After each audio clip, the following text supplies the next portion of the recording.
What's up, guys? Happy New Year's. I haven't seen you guys in a while. I know I've been MIA for a little bit. I've been out of the office and I've been taking a lot of little vacations on the side just because I work really hard all year and I just gave it to myself basically. So I want to give you guys a deck profile of Gravekeepers. I took it to a locals and I got second place with it. And so actually, I got third, but basically it's the same tiebreakers. So I just want to showcase to you guys what my new techs are. Gravekeeper is a pretty standard list. You pretty much play the three royal tributes, three Necrovalley, the three commandants. The only difference that I made differently was to cut spaces for this particular engine. It's the hamster engine. This card in the Cat of Ill Omen, if you guys don't know what it does, is it's a flip effect monster where if you have Necrovalley on the field and this card is flipped, you get to add a trap card, any trap card to your hand. So because this card is basically tutors any trap in your deck, I decided to center my deck building philosophy around this deck, where my side deck can search for specific traps that are really good in specific matchups. So Hamster being able to fetch the Cat of Ill Omen from the deck. I only play one Cat of Omen because I don't want to open up with too many, especially if I don't have Necrovalley. So I only want to open up with Hamster into the Ill Omen if I have the Necrovalley. Otherwise, I do have another target for this particular the build is that I play in a Raicho.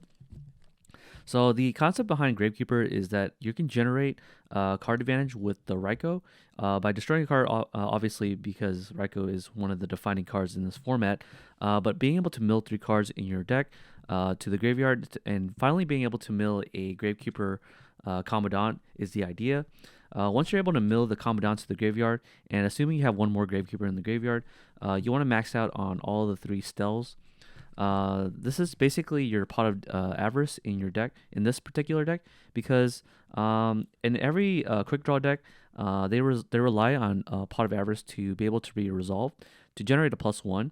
So by being able to mill cards randomly and being able to mill Commandant to the graveyard, your Stellas are basically live so that you can see your Necrovalley. If you don't see a Necrovalley in this particular build or even in Gravekeepers in general, you're pretty much behind, right? Because you need to be able to resolve the royal tribute. You need to be able to resolve or have a Necrovalley face up on the field to be able to control your opponent, especially in today's metagame where Value Turbo seems to be a very dominant deck. But graveyard-centric deck seems to be around as well. Hero Beat utilizes Miracle Fusion to banish cards from the graveyard, etc., etc., etc. Because of that, Necrovalley is actually a really good floodgate into the metagame. So I decided to play the obviously the Necrovalley as well as the Commandant.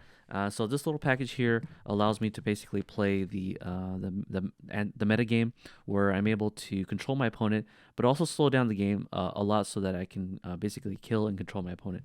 The Cat of Ill Omen allows me to fetch a lot of different traps in my deck. Cards like Solemn Judgment and 2 Starlight Road in my deck so that I can allow myself to be able to set all my back rows, including having the Necrovalley on board.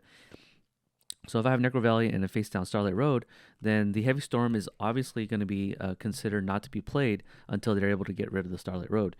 So this being able to search for Starlight Road is a really key aspect of this deck, and this is a really good card that's slept on in Edison format, but especially in Gravekeepers as a tech to be able to pretty much control the back row. Of course, I play the three Upstart Goblins. I need the Upstart Goblins because, again, you need to be able to see the Necrovalley as soon as possible, as soon as turn 1. And if you already have the Necrovalley, then the Upstart Goblin gets you to the Starlight Road. So that's what was kind of missing about the Gravekeeper archetype, was to play the Upstart Goblin, even though it gives your opponent 1,000 life points and it makes the game a little longer. The idea is that Necrovalley pumps up all your Gravekeepers, and you should be able to close out the game by 4 direct damage because 2,000 attack Gravekeepers basically you have to attack you directly for 4 times, and then you win the game. So because I needed to cut space for the hamster, I decided to only play 2 Descendants because I can fetch it off with Stell.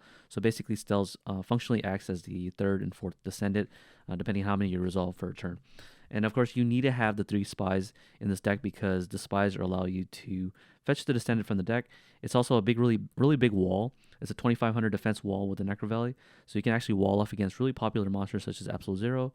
You can wall off against Stardust. So yeah, definitely need to play the spies because Spies can also get you the Commandant too. So in the event that you have a compulsory evacuation device, which I do main deck, you can place the Commandant back into your hand with the compulsory, and then activate the Commandant to search for the Necrovalley. So yeah, that's one of the lackluster things about this deck was that because if you don't see the Necrovalley, you pretty much have a hard time winning. I would not recommend playing Terraforming because you don't want to go overboard with the searching of Necrovalley. It is a great card to have in your opening hand, but you don't have all of your hand be Necrovalley.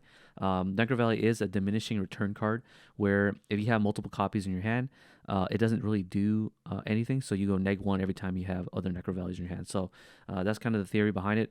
You only want to have one Necrovalley and then search for the second one if you need it with Stealth. And then, of course, to cut space for the hamster and the cat package, I only play 2 assailant because you only really wanted to be able to get this off of the spy, and then being able to pump it and run over Caius is kind of the idea. By switching the Caius to defense mode, assailant can run it over.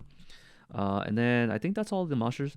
I play the 3 roll tribute because I basically want to be able to play the unfair decks, and so being able to activate and resolve roll tribute to discard all people's battle faders, hand traps, scores, even like follow up cards such as Deep Sea Diva, any card that like really relies on them having a specific card in the graveyard. Christia, for example, Herald of Orange Light. This card just murks them pretty much. And then, of course, I play the 3 Book of Moon because legal in Edison format, having Book of Moon allows you to flip the spy face down again, and then being able to flip it again to special summon other Gravekeepers from your deck so that you can tribute off of Descendant, so you can pop 2 cards with Descendant. You can also flip down the Cat of Ill Omen, so if you want to search for, if you don't like Book of Moon as a trap, as an interactive trap, you can search for a different trap. So this allows you to just flip the Cat of Ill Omen, flip it face up, and then search for a different trap depending on the situation. And the last spell I play is MST because you need this to be able to hit Royal Oppression sometimes if you want your opponent to lose their oppression so that you can play your special summon plan. It's also good if you want to flip your hamster to special summon the Raicho or the Cat of Ill Omen. You can just MST the Royal Oppression if assuming it's in the main deck. Another application is you can hit other MSTs so that you can activate your Necrovalley, etc., etc. So it's a pretty cool little list. For the trap cards are usually what you need for a control deck. You play of course, your Solemn Brigade, the Solemn Judgment, and the 2 Starlit Road, pretty much the anti-heavy storm decks. Really cool thing about Starlit Road is that if you flip the spy and you generate another body on the board next to the spy, you have 2 monsters, so that if they Torrential Tribute, you can use the Starlit Road. If they Mirror Force you can use Starlit Road as well. So you can bring out Stardust to threaten more damage on the board. I play the 2-3 Prisons, pretty much standard trap cards. These are the defensive trap cards that you can use. Compulsory has multiple usage. You can bounce back your Commandant, like I said before, but you can also bounce back your Spy so that you can reset it. You can attack with the Descendant, and if it's your last Descendant that you can access because they banish everything with D-Prison, then you can compulsory the Descendant back to your hand in case you need it. But yeah, that's pretty much the trap card lineup. Let's go into the side deck lineup. For extra deck, just for FYI, you just need Chimera Tech Fortress and Stardust because I don't play Brain Control in this deck, I don't play Dust Shoot in this deck, and I don't play Mind Control either because there's no way for me to convert the Brain Control monster into something. So it's a control deck after all. Side deck, because I'm playing the Cat of Ill Omen, I can search for traps.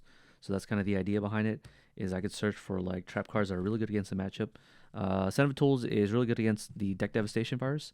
So because Gravekeepers don't get their pump in the hand, the Deck Devastation virus can actually hurt you. So you need 7 Tools of the Bandit to negate Deck Devastation virus or Solemn Judgment in some situations. You have the Light Imprisoning Mirror for Lightsworns. Some decks actually play Lila, which is a really hard card to beat in Gravekeepers because once they resolve Lila to destroy your Necrovalley, it's really hard to come back because usually when they're milling cards like Amaryllis, for example, when they mill the cards to the graveyard after Lila proxies her ability to pop your Necrovalley, they're generating a ton of advantage by milling plant cards. Against Lightsworns, you can just stop the Lilas, Celestias, and you name all of. Pretty much against Fairies, that's good too. I only play 1 because I don't want to have diminishing return. So once you have the one Light Imprisoning Mirror, the second one becomes kind of like less value until they get rid of it, and then you want the second one. So just I want to have 1 and then have regular traps to back this up. Two Dust Tornadoes because in case you want to play against Hero Beat, you want to be able to hit their back rows so that they have less back rows to stop your attacks. You could also want to hit like other people's Dust Tornado as well. So if you hit a Dust Tornado with your Dust Tornado, then your Necrovalley is pretty much safe in the end phase. I say the Dust Shoot because it's searchable. So being able to search Dust Shoot is kind of interesting because for one, you can side this against Frog Monarchs to be able to hit something out of their hand because they keep a large hand size. But in some situations where they are afraid of Heavy Storm, for example, and they don't want to set all their back rows, Dust Shoot can just punish them by searching with the Cat element. But yeah, then I side the Heavy Storm. I'm thinking about main decking this just because Heavy Storm has two applications in this particular deck because you can activate Heavy Storm, and then if you have a Starlight Road set, you can just chain the Starlight Road, and then you could just bring out the Stardust. In other applications, if you're going second, if they set their back row, you could just Heavy Storm them. But I don't know, Heavy Storm just seems really pretty mid against using a control deck, which relies on trap cards to be set. And if you have Necrovalley on the board, you don't want to Heavy Storm your own Necrovalley. So it's an interesting card. I just don't know where or how I would fit it in my main deck.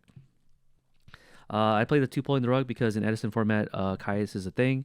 So Caius is a thing, but also Deep Sea Diva is a thing where they can go into their big plays, Debris Dragon, etc. But in theory, Necrovalley should negate Debris Dragon. It's just hitting the Caius is the hard part. You don't want them to Caius your spy because when they resolve Caius on a spy, then it's pretty much hard to come back to that. You can activate a Deep Prison to the Caius, but then if they don't attack with the Caius, then you're staring down a 2400 body pretty much until you get rid of it. Deck Devastation Virus, real good card. I've actually sided this a lot lately because a lot of decks like to have small monsters, and so being able to resolve this and search this card in this particular deck allows you to resolve it and tribute off an assailant or a descendant with a Necrovalley, and then you can hit a lot of cards out of your hand, out of your opponent's hand, and then you get to look at their hand and then what they draw for like 3 turns. I think it's pretty nuts. 2 Repression. Very careful to activate this card. When you have this card, but you have a Starlight Road next to it, make sure you activate the Starlight Road first somehow. And then, if not, then yeah, pretty much be careful about activating this card because this card actually makes it so that your Heavy Storm cards are shut off. So just be careful about siding this card. But it's really good. It's pretty much an auto win button against a lot of decks. So that's why I chose to side deck it. And then I have the Nobleman of Crossout, because in some matchups where they need the monster to stick, the face down monster to stick. So if I flip like a spy and then they try to negate it or something with Royal Oppression, for example, in Value Turbo, then you're gonna need a way to clear the Raicho.